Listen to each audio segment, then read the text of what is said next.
Hey, it's Dan, and welcome to Unified Gaming. So in this one, I want to share with you the Archmage. This is ridiculous. It is a magic sorcerer that just stacks stats and hits really hard, massive shields, good sustain, and it is also really tanky because of undeath. Honestly, it does it all.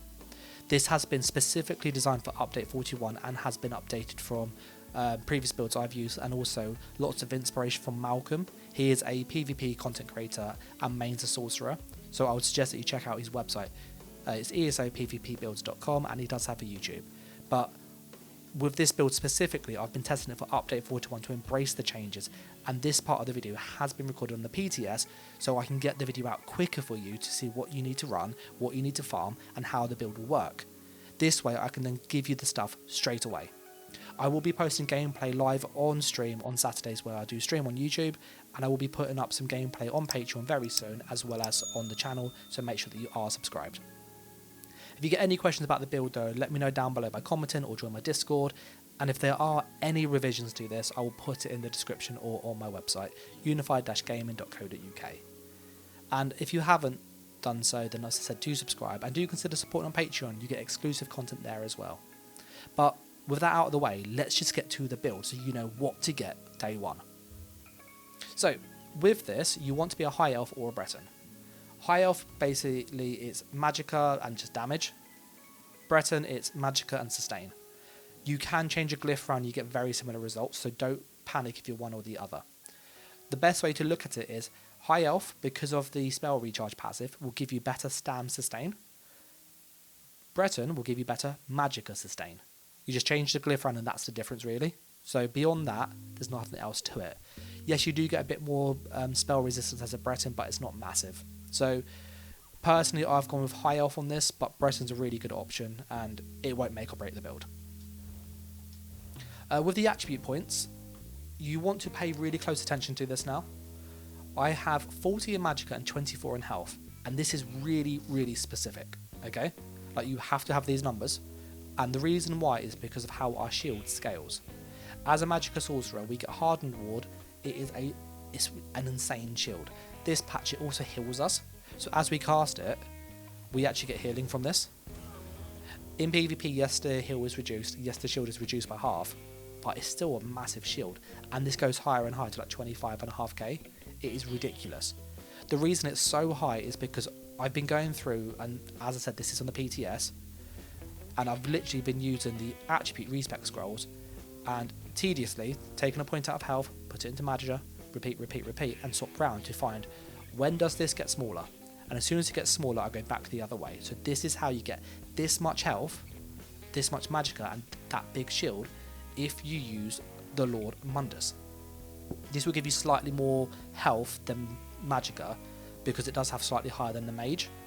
Now if you want to use the mage for some reason, which is absolutely fine, I have also done the tests for that as well because I just wanted to know really, and it's almost the other way around. It's 22 in magicka and 42 in health.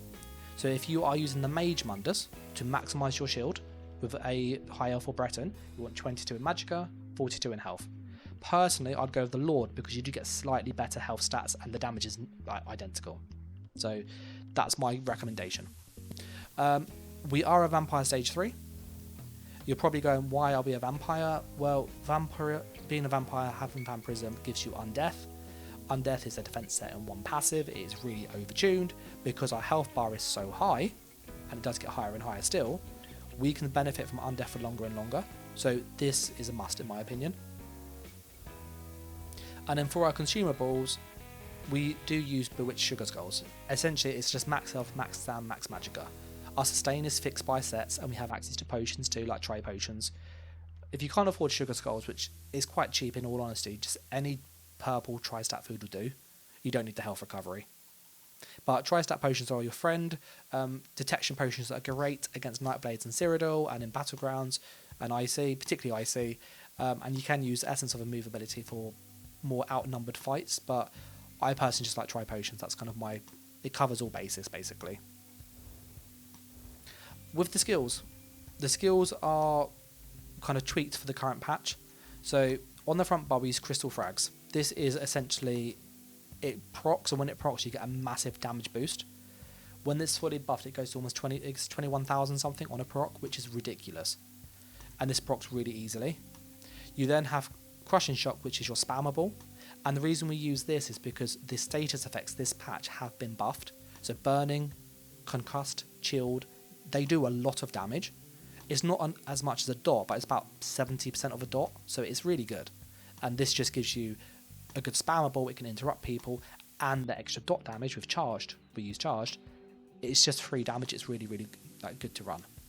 If you want to change it though and go for something more sort of niche and free up a skill slot, you can play around with Crushing Weapon, and I have done so.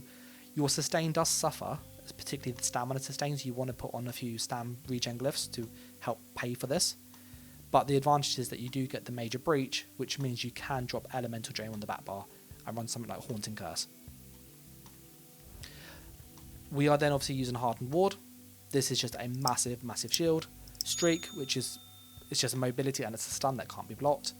Inner Light, which is Major Prophecy, so crit chance, and it's more magicka, 5% magicka. So this is a passive buff. You can detect Nightblades with this, but it's really difficult to do so it's not worth it. Just use Streak. And then Energy Overload, which gives us magicka back as we use it, and it also does a good amount of damage. On the back bar, we have Dark Conversion. This is really nice. It gives us just extra resource, so we can turn stamina into magicka, which is great. It also gives us magicka over time, and it gives us Minor Berserk. So when we cast this before we fight, we end up getting the Minor Berserk from this. Because it's a dark magic skill, we also get Minor Prophecy, which is more crit chance. So then our crit goes up to 30%, which is pretty decent. We then have Elemental Drain. This is really good because it procs one of our sets. It's Minor Magic still, so for more sustain. Major Breach for more penetration, more damage. We have Resolve and Vigor. We don't use this for the armor buff. The armor buff is always on now, which I'll get to in a moment. But the heal's about 21,000. So this is a really good heal over time. If we use Shield, then Vigor, we will bounce back really quick. We have Critical Surge, which gives us our damage buff, and it gives us heals as we crit. It's mainly here for the damage buff, in all honesty. The healing is very negligible. And then we have Bound Aegis. This is really, really good. When this is on your bar, you get 8% max magicka on your front and back bar, and you get Minor Protection, which is armor. And you also get Minor Resolve, which is armor as well. So this gives you 5% damage reduction, 3k armor, and 8% magicka. It's a really good skill. And what's nice is, because we can back bar it, we still get the bonus magicka on the front bar, making our shield bigger, making our damage higher. So we use that as a passive buff. We never cast it. It's just there to give us extra stats, which helps with our damage and our defense. For the ultimate, you use Greater Storm Atronach, or you could go and use Negate and then pick one of your choice. The damage is alright. The healing's okay. It's kind of your choice with this, really. But personally, I'd use Storm Atronach because it's a good way to hold down some sort of area and stay alive. One thing to note is, if you did want to get Haunting Curse in the build, which hits incredibly hard, you do need to drop something. Now your options are, you can go and drop Crit Surge and use potions, so you can use Essence of Spell Power, so potions that give you your spell power buff, that will work. Or you go and drop Inner Light, you do lose your crit chance, you lose a bit of magicka, but you have a curse. Or, as I said earlier, you could change Crushing Shock, and if you switch Crushing Shock to the Psijic skill, it's a Crushing Weapon, you get the penetration, which then means you can drop Elemental Drain, and you'll then have access to Curse in the back bar.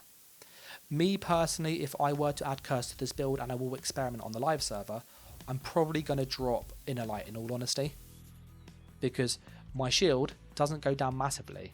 So you go, it's 22,400 there. With Inner Light on the front bar, it's now 23,600. So it's about 1,200 we lose. And in PvP, that's half, so it's 600 shield difference. It's not massive. It's more the crit chance, that's the big loss. But you get so much more damage on the curse. So I will personally try both and see what I prefer, and we'll put a just post down below or mention it on stream one day. So yeah, but that's the skills, and that's kind of how you may want to optimize them. Now we're going to go through the CP really quick. So with the CP, we've focused not on just damage. Master at Arms is just direct damage. Deadly Aim is direct single target and direct damage. So basically everything we do gets buffed, everything we do gets buffed. Ironclad for some more defense. You could go and change this to something else of your choice. I personally would keep this though. I like the defense, it's quite nice.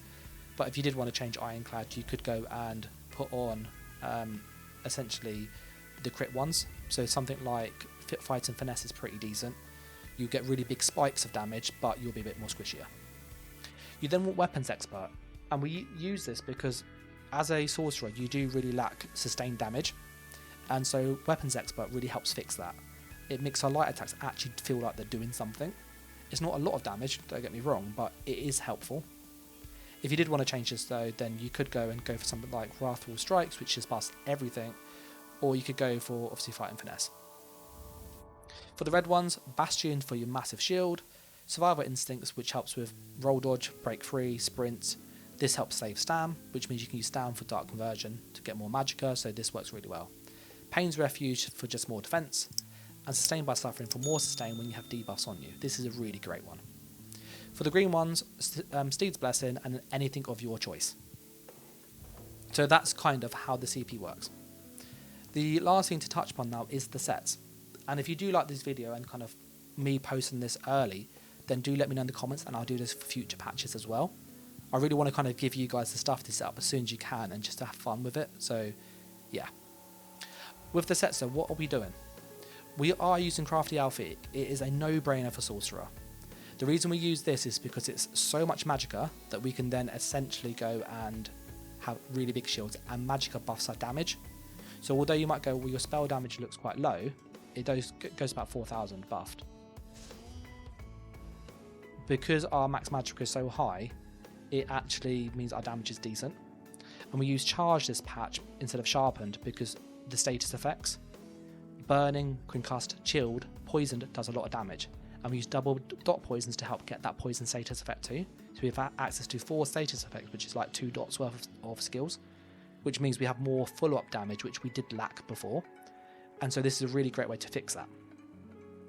On the back bar, we're using Wretched Vitality, and I've played around with loads of different sets. I've tried Rallying Cry, I've looked at Powerful Assault, Clever Alchemist, Daedric Trickery, anything that you can back bar and get the buff to the front bar. And Vitality, honestly, it works so well for Sorcerer. The reason why is it gives you magic and stamina recovery, and as a Sorcerer, well, your stamina recovery can be turned into magicka because you can convert it, and your magicka recovery well, that just helps you build anyway. So Wretched Vitality is kind of a no-brainer. You want Defending on this piece, and if you have Defending on this piece, you end up getting 26,000 resistances, and you don't have to do anything for that stat. That defense is always on. You've got 26k armor, 2k crit resist, you just do nothing. It's really, really easy to play. The advantage obviously having this set is also it gives us loads and loads of sustain. So you might see that our sustain at the moment is on 1100 magicka recovery. If I hit the target with elemental susceptibility whilst in combat, it will proc both the minor and mage buffs, proc in that set, down here, and then we go from 1100 to 1500, and on the front bar, 1600. If you did use a potion, then with this, so we'll just proc it again. Oh, let be in combat, sorry about that. On the front bar we have 2000 magicka recovery. It is a lot of sustain, and 1700 stam recovery, so we are really good for our sustain. So just resetting the dummy. As for the other pieces, I then use Mighty Tudun. This is armor and it's major resolve. The reason you want this, and this is best in slot in my opinion, you don't need Engine Guard in this patch because we have access to really good sustain, just because of the changes to the skills, so much high stat, we can convert stam to magicka, so I don't feel you need Engine Guard in anymore, and this gives us a bar space. What we actually lack on the build is just spaces for our skills. We really have to pick now, do we have Haunting Curse or not? You know, and that's quite a big deal. So, because we're having to really kind of be really cautious with what we pick, if we have to add in an armor buff on top of this, we're going to really struggle. So this set really helps fix that. If though you are really determined to have Engine Guardian, you can, but you will then have to look at how you get Major Resolve, or just go without it. That's the other option. For the Engine Guardian, Mighty Tudun, we've gone with medium on the heads and the shoulders, because that gives us more spell damage and more crit damage, which is really good. That's what we're really trying to get here. We've then gone with 1 trainee on the chest with reinforced, and this is just to maximise the defence. And then everything else is all in pen, and we've got a mix of crafty and wretched vitality.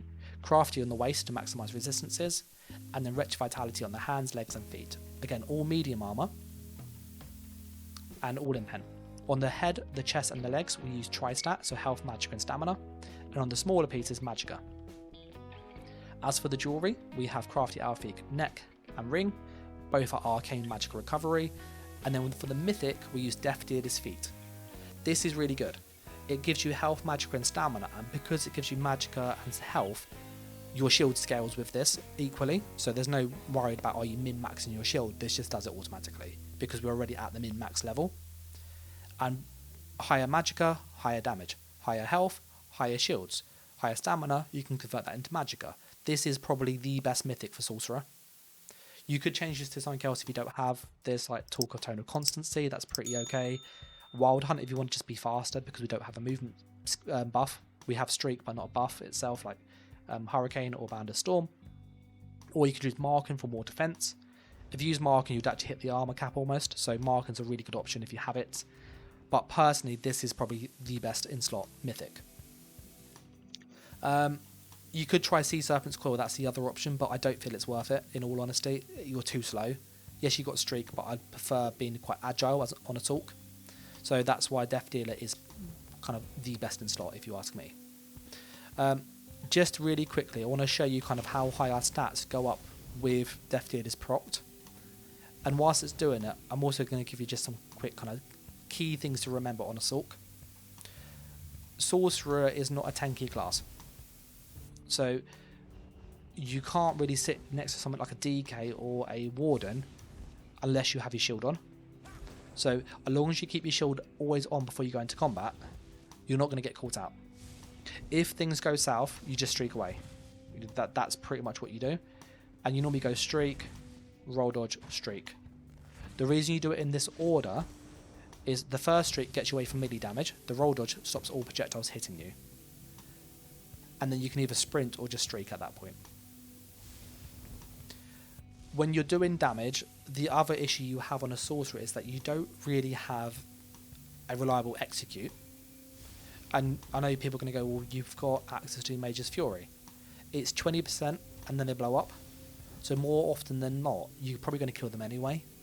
So yes, you can use it. Yes, it's pretty decent.